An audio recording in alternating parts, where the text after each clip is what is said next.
Budameru canal కి గేట్లు ఉన్నాయి అని చెప్తున్నాడు. అక్కడికి ఫుల్ ఫ్లడ్ వచ్చి ఒకసారి ఏమన్నారో విందాం, విన్న తర్వాత మీరు డిస్కషన్ కంటిన్యూ చేద్దాం.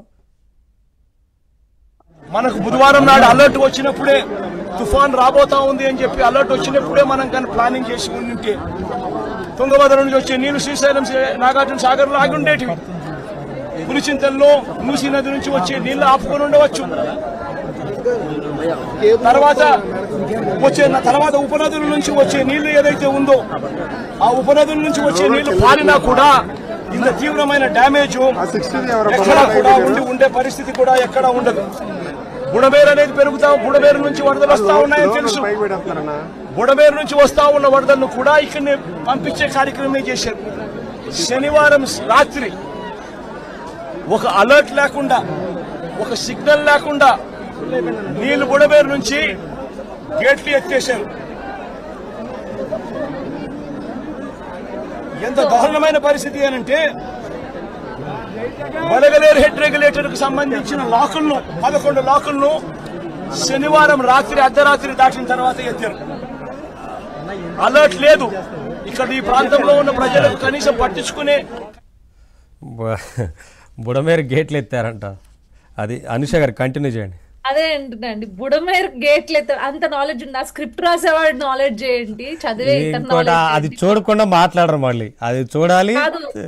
మీకు వినిపించిందా అండి ఈ ఆడియోలో? మీరు చూసినట్లయితే ఏదో తప్పు మాట్లాడాడు అని చెప్పేసి జనాలకు ఒక సిగ్నల్ వెళ్ళినట్లుంది. జై జగన్ అని అరిసేసి కవర్ చేసేస్తున్నారు అంటే మీరు క్లియర్ గా అబ్జర్వ్ చేయండి. జగన్మోహన్ రెడ్డి ఒక ప్రెస్ మీట్ లో ఏదన్నా తప్పు మాట్లాడాడు అనుకోండి, వెంటనే జై జగన్ అని చెప్పేసి వెనకాల ఎందుకు అరుస్తారో తెలియదు, ఉన్నపలంగా అరుస్తారు అనమాట. So that is the signals ఎంతకాలం ఇట్లా కవర్ చేసుకుంటారే, ఇట్లానే కవర్ చేసుకుంటూ వస్తారు.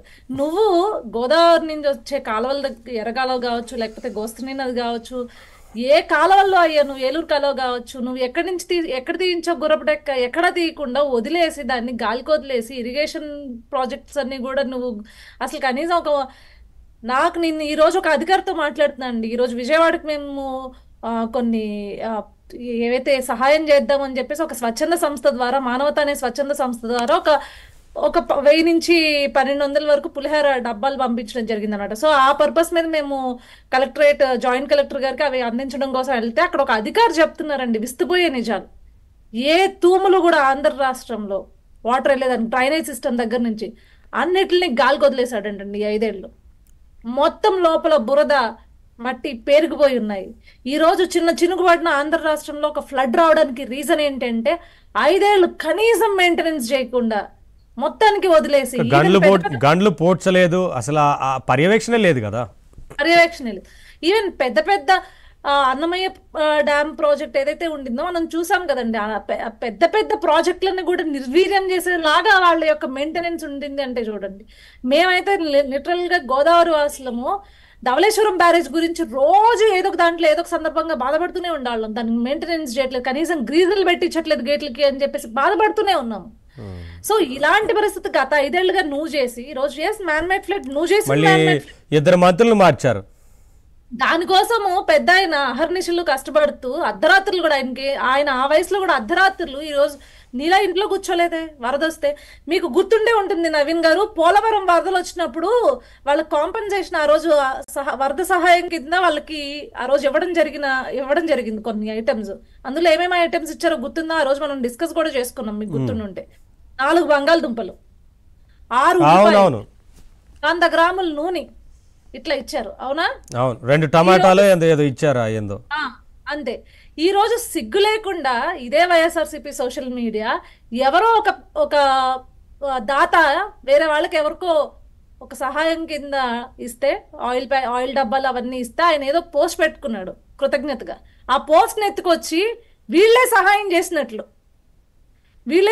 చేసినట్లు మొత్తం వైఎస్ఆర్సీపీ పేటీఎం బ్యాచ్ అందరితోనే వైఎస్ఆర్సీపీ సోషల్ మీడియా నుంచి లేకపోతే వైఎస్ఆర్సీపీ పార్టీ నుంచి మా సహాయం అని చెప్పేసి అసలు చాలా అట్లీస్ట్ ఎడం చేత్తో ఎంగిల్ చేస్తే కనీసం కాకిని కొడుతోళ్ళు కదండి జగన్మోహన్ రెడ్డి అనే వ్యక్తి.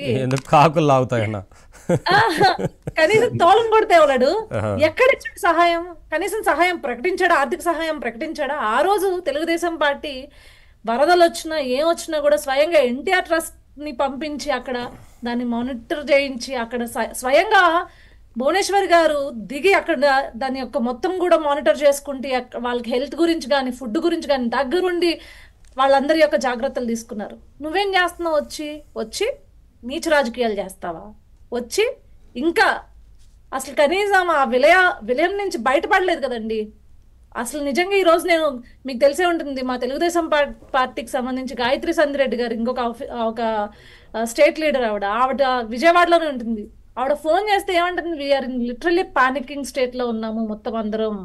ఇంత డివాస్టేషన్ మేము విజయవాడలో ఎప్పుడూ చూడలేదు, ఇన్నేళ్లలో ఎప్పుడు మేము చూడలేదు, భయం వేస్తుంది ఇది చూస్తే. అలాంటి సిచ్యువేషన్ లో జగన్మోహన్ రెడ్డి అనే వ్యక్తి వచ్చి ఇట్లాంటి మాటలు మాట్లాడుతూ నిజంగా నేను ఉంటే అక్కడ చెప్పు తీసుకుని కొట్టేదాన్ని అనూష అని ఆవిడ ఆవేదన వ్యక్తం చేస్తుంది. ఇలాంటి మాటలు నువ్వు మాట్లాడేది? వారు వ్యవహరించిన తీరు వాటి గురించి ఇంకాస్త డిస్కస్ చేద్దాం. ఒకసారి విల్సన్ గారు వాయిస్ తీసుకున్న తర్వాత మళ్ళీ మీ దగ్గరికి వస్తాను.